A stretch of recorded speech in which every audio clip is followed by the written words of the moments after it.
Olá, bem-vindos ao programa Marcos Inovação e hoje nós temos como convidado especial o Dr. Paulo Sertec.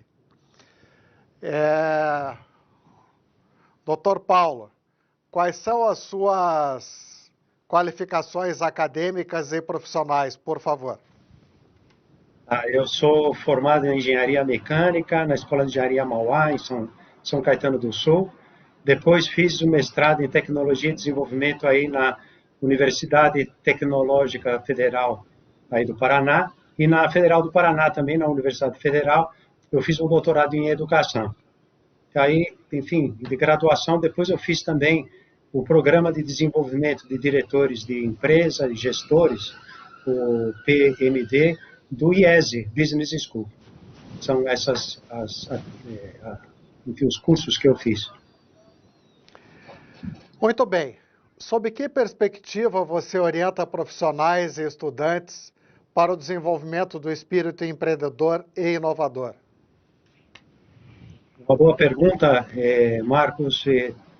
É uma atividade que eu venho, como você sabe, fazendo já há algum tempo, porque além de trabalhos na vida de empresa, na indústria, também na área de projeto, também estive dedicando à formação, tanto de engenheiros, como de administradores, como também de professores na área de educação, por causa do meu doutorado na área de educação. Então, uma das preocupações que eu tenho tido nesse percurso completo, que depois culminou também com o projeto da empresa que eu tenho de consultoria, que é de desenvolvimento de pessoas. Então, o encaminhamento que vejo e que tem sido como que o norte, enfim, o ponto cardeal, o eixo, por onde estão girando os aspectos formativos em relação à inovação e ao empreendedorismo, eu sempre vinculo o empreendedor inovador, porque o empreendedor ele faz a coisa nova, ele desenvolve um novo produto, ele desenvolve um novo jeito de fazer as coisas, ele transforma a mudança num jeito de agir e pensa em trabalhar com a mudança e gerar novas riquezas.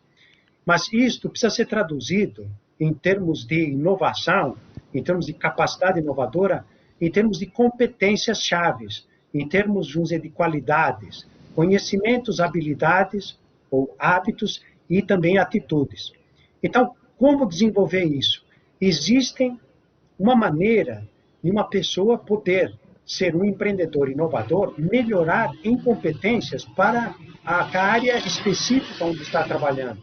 É diferente, por exemplo, a capacidade de inovação de um produtor gráfico, a capacidade de empreendedor inovador de um literato, ou de uma pessoa que trabalha na área do direito, ou um engenheiro, ou então um administrador. É preciso transformar a capacidade de entender a realidade e aproveitar a mudança como fator gerador de riqueza, segundo cada um a sua área de interesse e de crescimento. Então, Paulo, daí a necessidade de desenvolver competências. Paulo, como se pode adotar a inovação como disciplina de aprendizagem? Então, enganchando um pouco com aquilo que já havíamos falado um pouquinho antes, há uma necessidade grande de desenvolver métodos, maneiras de crescimento nessas qualidades ou competências do inovador. A gente sabe, ainda que existem milhares de qualidades, muitíssimas qualidades que identificam o perfil os perfis dos inovadores, há algumas qualidades, algumas linhas, alguns traços que são comuns, que são convergentes. Por exemplo, o inovador, o empreendedor inovador, é uma pessoa que ama a mudança, quer a mudança, se interessa pela mudança. Portanto, uma pessoa pode, já desde o tempo que faz o seu curso médio, o curso superior, ir desenvolvendo competências ou habilidades de capacidade de observação, de análise, de estudos de caso, de aprofundamento em modelos. Então, eu sugiro, assim como para as pessoas que também estão nos ouvindo e assistindo essa palestra, que existe um modelo de aprendizagem muito interessante que nós trabalhamos, sobretudo na área de engenharia, que é o ciclo Kolbe, ou o ciclo vivencial de aprendizagem, que tem 4 dimensões, mas começa pela experiência conceitual, que a pessoa, a partir de uma experiência real, a partir do caso concreto, começa a pensar e a conceituar. Depois, busca teorias abstratas ou teorias que justifiquem modelos para intervir nessa realidade ou mudá-la, que é a conceituação abstrata. E depois, o modo de agir. O empreendedor, ele age na realidade, ele testa a validade dos seus pressupostos, ele vai diante da realidade e desenvolve. Portanto, faz em ciclos curtos, pequenos, por tentativa e erro, uma aprendizagem por meio de concretizações concretas. E depois, a experimentação prática e efetiva da concretização das suas ideias. Portanto, existe um ciclo que se chama ciclo Kolbe, que tem 4 etapas, e eu penso que todos os educadores, em qualquer área, qualquer que seja a área, podem desenvolver o aprendiz ou o aprendente dentro dessas qualidades de capacidade de entender o que está acontecendo, por exemplo, com a nossa mudança demográfica no país, entender o que está acontecendo em termos de pandemia, entender o que está acontecendo em termos, por exemplo, de saneamento básico no Brasil. A partir desse entendimento concreto, começar a ver as teorias ou as bases do que já se construiu em cima disso, para identificar melhor necessidades, atender necessidades, desenvolvendo aspectos concretos ou intervenções concretas, produtos, serviços. Veja, a inovação não necessariamente provém de alta tecnologia. Pode ser inovação política. Uma inovação política que, por exemplo, leva a maior transparência. Uma inovação política que leva a uma maior qualidade ou qualificação de pessoas. Então, inovações que podem transformar e eliminar gargalos, restrições que aparecem por toda parte. Então, o inovador, ele identifica onde estão restrições, onde estão necessidades, e atua nelas e gera um valor descomunal. Se é um bom inovador, vai encontrar soluções. O preparo dessas pessoas deve ser um preparo acurado e temos que ter um ambiente inovador. Então, uma escola inovadora, que gere pessoas com aprendizagem, gere pessoas com iniciativa, com capacidade analítica, com capacidade de solução de problemas, e que, no final das contas, sejam pessoas que possam intervir diante da realidade e não simplesmente sofrer passivamente as dificuldades que se apresentam num país tão grande e com tantas necessidades como nós temos. Paulo, você poderia avaliar algumas fontes de inovação e dizer sobre as mais eficazes? Boa a pergunta. Eu vou emprestar um pouco, uma outra explicação muito simples, né? Até o pessoal que está assistindo me perdoe, né? Mas voltando, basics, né? Indo ao básico, indo àqueles que construíram conhecimento, eu sou um apaixonado pelo trabalho do Peter Drucker. O Peter Drucker, ele fez um trabalho seminal, um trabalho de sementes, onde germinam sistematicamente trabalhos de pesquisa, trabalhos de desenvolvimento sobre o campo da inovação. Um livro sobre o intraempreendedor, o empreendedorismo e a inovação. É um livro cuja capa eu até posso mostrar aqui, talvez não sei se vai dar para se ver, Inovação e Espírito Empreendedor. Esse é um livro que tenho voltado a ele com alguma frequência, e ele fez um estudo nesse trabalho seminal, um estudo histórico. Como sabem, Peter Drucker, além de economista, foi historiador. E ele tem paixão por fazer história e fazer análises do desenvolvimento de muitas indústrias, o desenvolvimento de muitas inovações, inclusive sociais, inovações econômicas, inovações políticas, inovações de mudança de paradigma, até na cabeça de dirigentes principais dos países, vai mostrando que ao longo do tempo, então isso daqui é importante não perder a perspectiva histórica, porque às vezes a gente com uma pandemia ou com uma situação específica acaba se afunilando um padrão de inovação e perder perspectiva dos vários campos de possibilidade da inovação. Ele destacou, e aqui aceito as opiniões contrárias, as discussões que possam advir em função do que eu vou falar, ele fala de 7 principais fontes de inovação.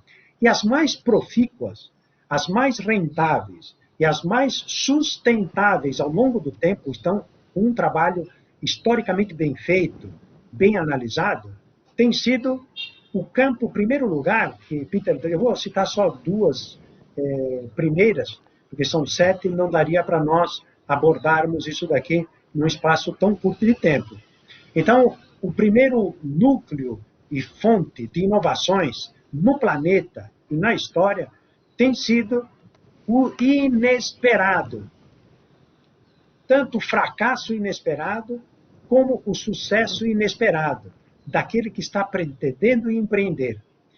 E o que tem acontecido é que não se sabe aproveitar nem o sucesso inesperado, como um medicamento que está servindo para um determinado tipo de aplicação, e por um desvio de rota, se vê que a aplicação num outro campo tem atendido necessidades fantásticas, mas o empreendedor que não está atento ao sucesso inesperado acaba afogando ou matando aquele sucesso inicial, que parece um bebê, que parece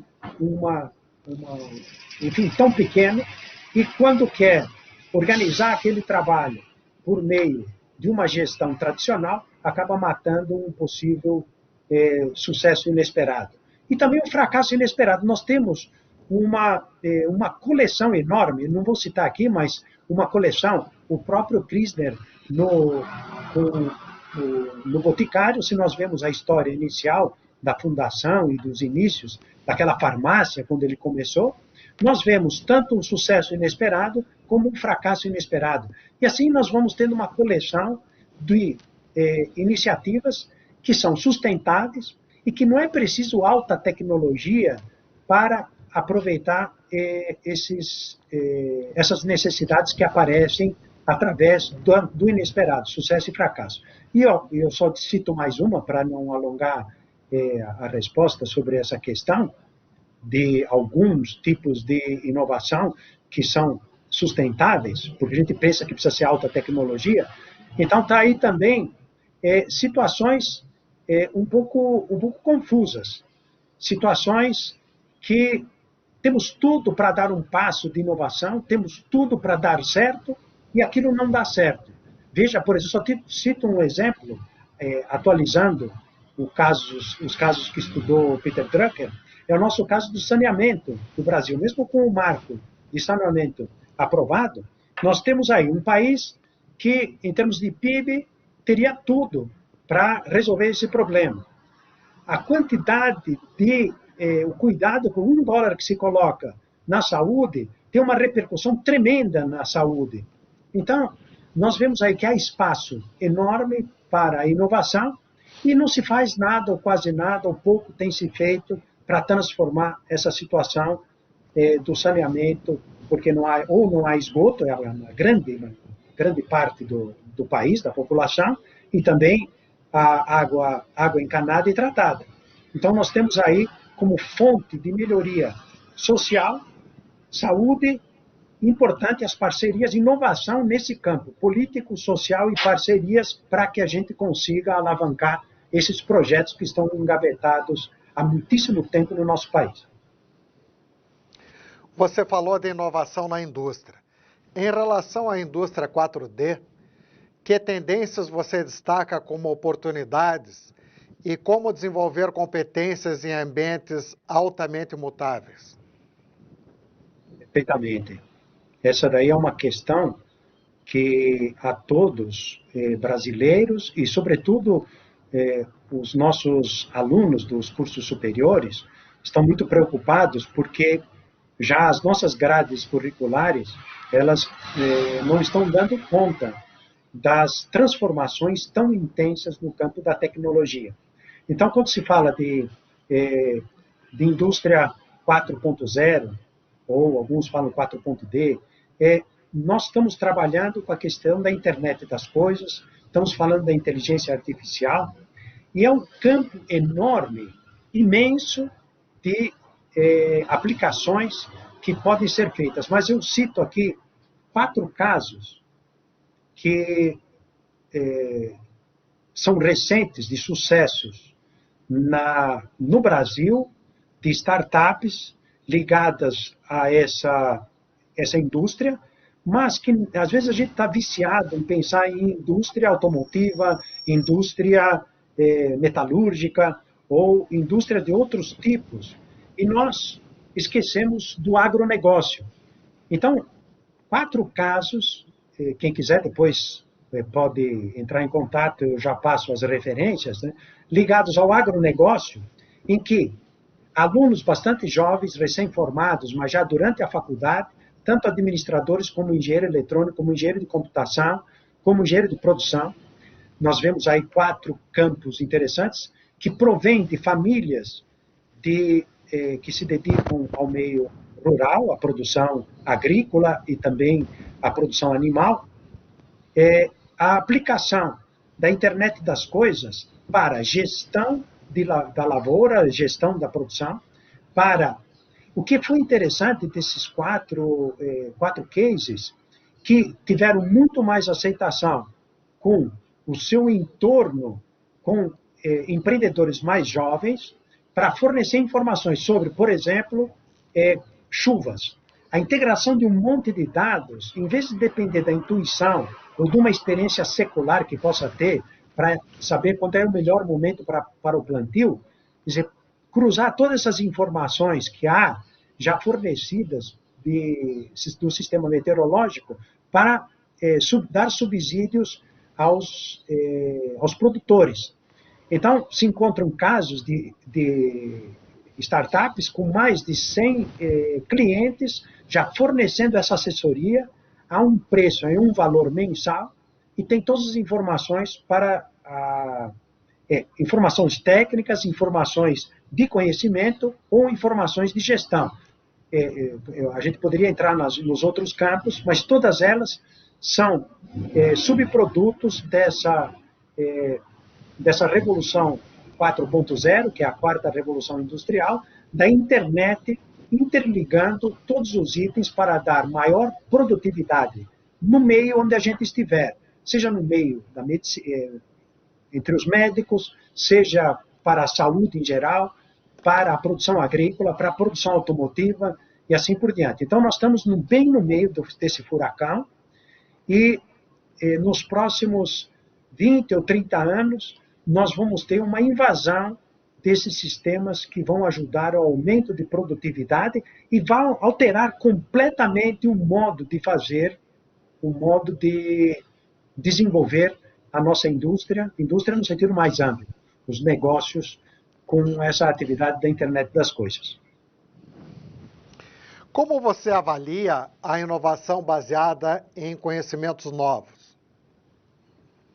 Esse conhecimento novo, eu tenho a opinião, ainda que precisamos ir completando, estou fazendo estudos no sentido de atualizar um pouco os estudos de Peter Drucker, o conhecimento novo, aquele conhecimento que nasceu da pesquisa básica, se desenvolveu e já tem os princípios, como por exemplo, o princípio, só a título de exemplo, ainda que seja um exemplo passado, antigo, a lâmpada, o princípio de funcionamento da lâmpada, no tempo de Thomas Edison, já era conhecido. O que não haviam eram materiais e também processos de fabricação, de produção adequados. E nós sabemos que Thomas Edison estava testando materiais e processos de fabricação, mas não atingia o grau de qualidade necessário para aquilo se transformar num verdadeiro produto. Mas é preciso ter atenção. O que Thomas Edison, isso muitas vezes as pessoas erram de pensar de Thomas Edison como sendo um gênio, a genialidade. Qual que é o pulo do gato de Thomas Edison? Thomas Edison não é tanto gênio por ter achado a solução para a lâmpada de uma forma de aceitação para o consumo. Ele sabia perfeitamente que estava criando uma nova indústria com uma cadeia enorme, desde a produção da energia elétrica, da fabricação dos elementos que produziam energia elétrica, a capacidade de eletrificação e de transmissão da energia, faltava um elo de ligação, só um. A lâmpada, que era a forma de fechar o circuito dessa indústria. Então, por vezes, o conhecimento novo, ele é caprichoso. O conhecimento novo exige muito cuidado, muita tentativa, muita experiência, muita pesquisa e desenvolvimento. É preciso atacar de uma forma certeira, porque a possibilidade de erro é muitíssimo grande. Das fontes de inovação é a mais, entre aspas, perigosa em gerar fracassos, inclusive aqueles que inventaram os seus produtos, os grandes inventos, não são os inventores que vão ganhar ou vão criar essa indústria, mas sim é um empreendedor inovador. E no caso Thomas Edison foi o inovador e também empreendedor. E nós vemos que ele enxergando que um cientista, isso se conta historicamente, e Peter Drucker estuda esse caso, há uma lâmpada de melhor qualidade, muito melhor qualidade tecnológica, que só aquele inventor, para ele servia simplesmente com uma lâmpada que ilumina, mas não aquele que iria colocar o elemento numa cadeia de valor que gerasse uma utilidade enorme para muitíssima gente durante muitíssimo tempo.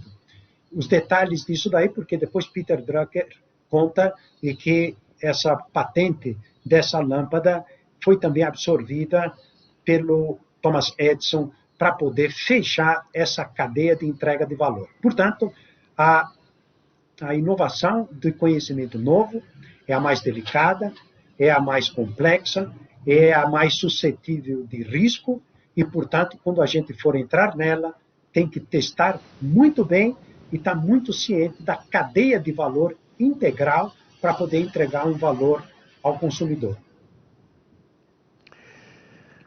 Que recomendação você daria, Paulo, para um programa de aprendizagem continuado do espírito empreendedor e inovador?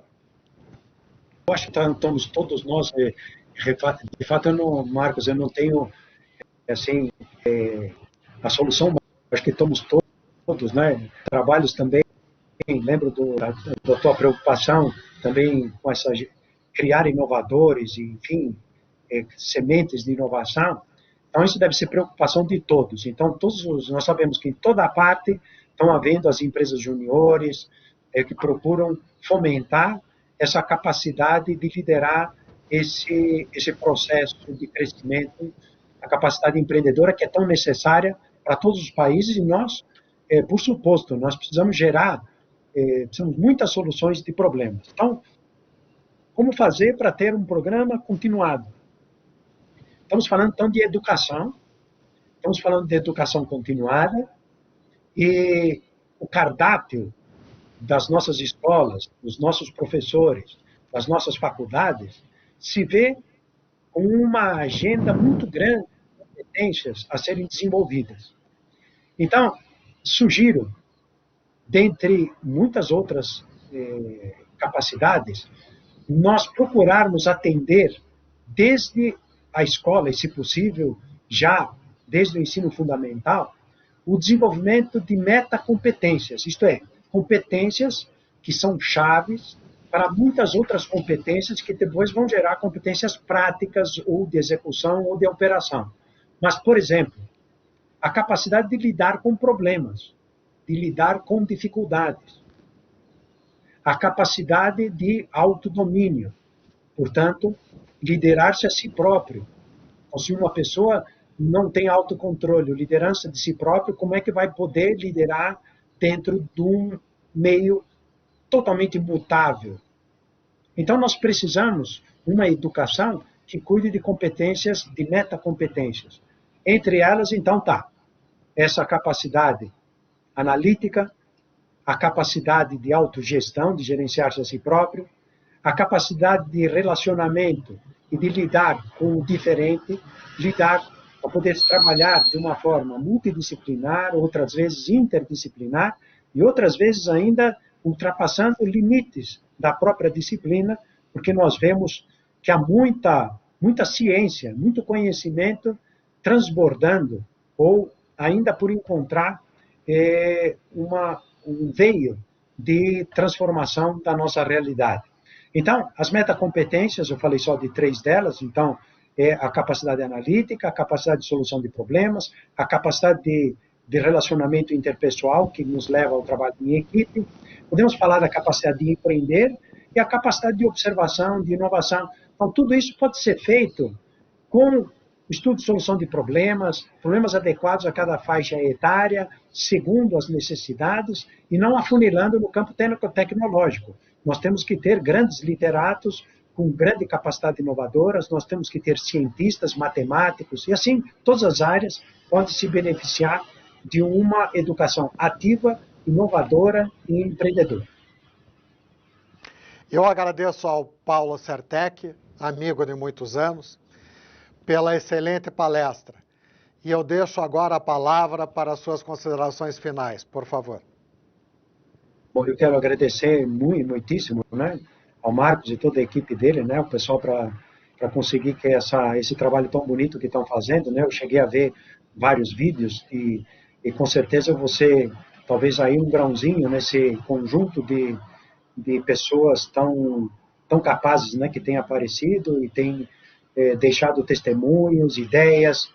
Então, eu vejo que a disseminação do conhecimento e a provocação, como temas desse, palestras, conferências, análises, são muito importantes para a gente jovem, os universitários, mesmo estudantes colegiais, de nível médio, eles possam entrar em contato com essa realidade tão mutável e ter paixão por conhecer os grandes brasileiros, os brasileiros que foram transformando essa realidade nacional. Se nós vemos uma vida do Oswaldo Cruz, e vemos a vida enfim, de grupos que começaram muito pequenos, né, como o do Boticário, para falar. E o conhecimento, então, esse conhecimento deve chegar à mente jovem, porque ela sonha e quer realizar, ela quer transformar essa realidade. Então, eu agradeço, desculpa me alongar aqui nos finalmente, agradeço essa possibilidade de participar e eu acho fantástico o trabalho que vem fazendo o Marcos com essas entrevistas. Paulo Certec, muito obrigado, um grande abraço para você. Muito obrigado, Marcos. Bom trabalho.